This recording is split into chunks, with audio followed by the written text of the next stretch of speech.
Say what's happening. You already know who this is. This is your dude, D Good on What's Happening TV. And I know y'all remember this lovely, beautiful lady right here. Go ahead, tell the world who you is. I'm Trevesia, the young Black visionary of the Visionary Tales, author of Someone Black Invented That and a Fields Fairy Tale.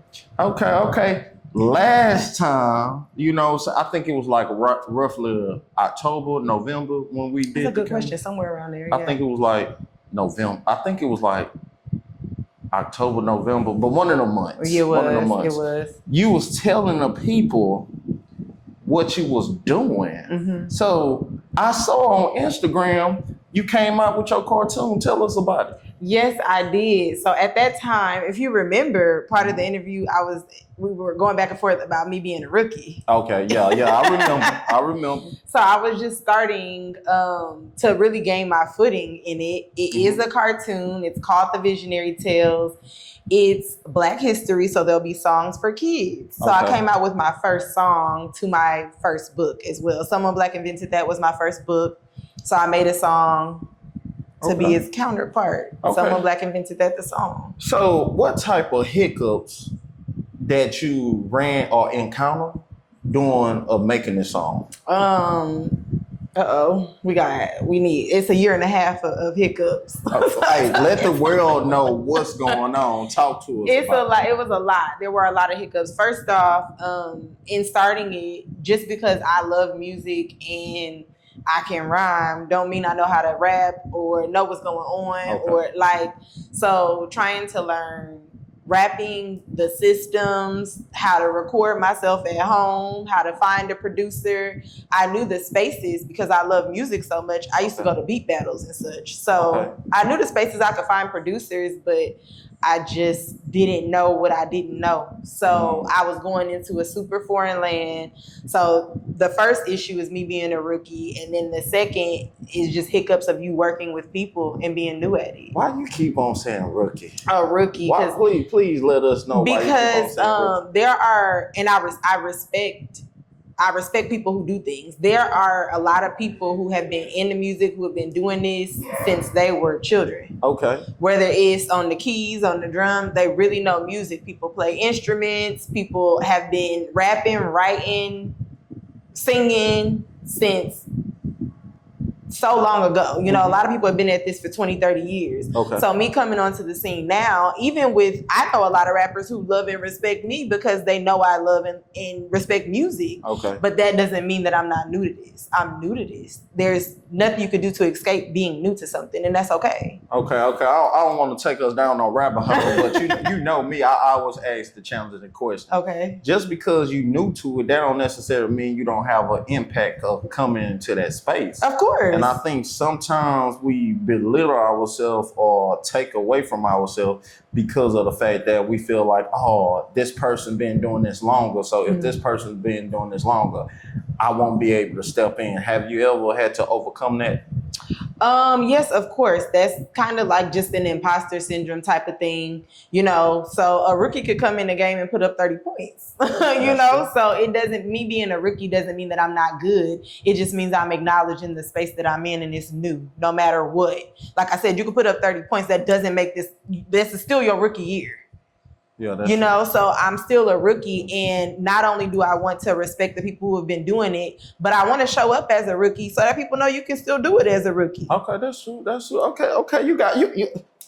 Know a little something. Nail on the hammer. So my next question, since you are a rookie, talk about the business aspect of it. You made a song and you published your songs. What type of revenue you gonna receive from this? Ooh, none right away. $0.00. Okay. The streaming doesn't pay you a lot. People have to do things like, share, and really comment for you to get anywhere on social media.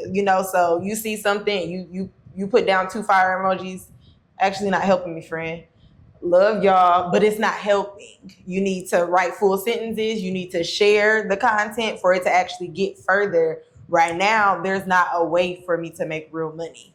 So So I'm not talking about like the Instagram Mm-hmm. or Facebook. I'm speaking on the streaming. Right. And So- those are like pennies, and it takes a while to make those pennies. So streaming isn't something, that's why you see people do things like sell. That's why J. Cole's out the trunk with CDs. Okay. Because streaming pays you pennies, and it's pennies per like 1,000 people. So lots of people have to listen before you start to get paid for streaming. And then mind you, depending on how you're doing your song, you may be splitting that with others. So I have a producer, shout out to KB, 42 Productions. He did amazing. We'll get to that. Okay. But I have a producer, different people do, and he's my engineer as well. If you splitting it with people, then you're splitting those little bit of streams. You're not making a lot of money. So that's why people are coming up with different ways. That's why you see people tour. Okay. They come out with an album and then they go tour. That touring is going to make them some money. Okay. That streaming is not going to keep no lights on at all. Okay. You might get a burger, but not no lights. Oh, not no house. Unless you're huge, like bigger people, I'm sure, are making a lot of money off of streaming. I'm sure there'll be a day that I'll see something, but for right now, that's not what's going to do it. So how does it feel that you have a passion for giving the children, the youth, information, but you're not receiving anything back? How does that make you feel? I'm going to be honest, that's an emotional roller coaster. Some days I'm in it just because I'm in it. I'm in it for the passion. I'm in it for the vision. It doesn't matter what I make. And then other days I'm like, yeah, but this costs. So it does matter what you make because this costs. So it's a very emotional roller coaster. Like I said, some days I don't care about it at all. And other days I'm like, but I have to pay the producer. So I need to make something. So it's frustrating. It can be a very frustrating feeling. It's an emotional roller coaster. Some days I feel like I'm coming up short. Other days I feel like it doesn't matter at all. I'm doing it for the love. So it's a back and forth of emotions, honestly. Okay, so how do you take away from the frustration to understand that you're on a path to passion to give people, especially the youth, the information? How do you manage to do that? I don't. So I think I use that to fuel me. It's not taken away from the frustration. It's the knowledge. So I understand that no matter who you are and what you're doing, if you keep moving, something is going to have to give. So I'm like, one day I have enough money to just make song after song. Okay. One day I have enough money to just tour however I want to or do whatever I need to. Okay. But it's just, I just have to use that frustration to fuel me because it's not going anywhere. It's not going to change soon. It will change, but it's not going to change very soon. So in these beginning stages, there's nothing I can do but use the frustration to fuel me and keep working. I mean, sometimes I find I got people that I talk to in confidence, so I call them with the frustrations. They know exactly what I'm talking about. I pray about it, I cry about it, but you just have to keep going. It's hard because you've heard this story so many times, You see all your favorite actresses, artists of any kind saying that this is how they live, like at some points I had to get it how I live. And then there's things that I know I'm not going to sleep in my car about this. So I'm like, I'm not going that far. So how is this going to work? So some days I'm just nerve-wracked about, oh my gosh, the day is going to come where how am I going to make this all work? Okay. All I can do is keep going. So you work a 9 to 5. I work a 9 to 5. So how you operate a 9 to 5 and also your creativity? Do you feel like your 9 to 5 kill your creativity? It doesn't kill my creativity. I had to find my flow. You got to figure out your flow state. Okay. So I had to figure out what things assist me in working. Okay. And how to stay within that time period. Okay. We are even currently. I'm in a new space. I'm literally physically living in a new space to make room for creativity. Okay. I was driving back and forth to work, spending an hour and a half both ways. That's 3 hours a day. Okay. That's a lot of time. So then when I'm home, I'm tired. Nobody's being creative at 6:30 after being in traffic for an hour and a half, after having a full work day. So I said, okay, if I move, then if I get up an hour earlier in the morning, that's actually when I'm most creative. It's in the morning after my workout. Okay. I have my workout, then I have time to write and rap and everything I need to do in the mornings instead of driving at that time. And then after work now, I got more time to be creative. I also had to find how my weekends work. When I travel, I'm most creative. So I post pictures of where I'm going sometimes, but instead of having a ball in half of those places, I'm working.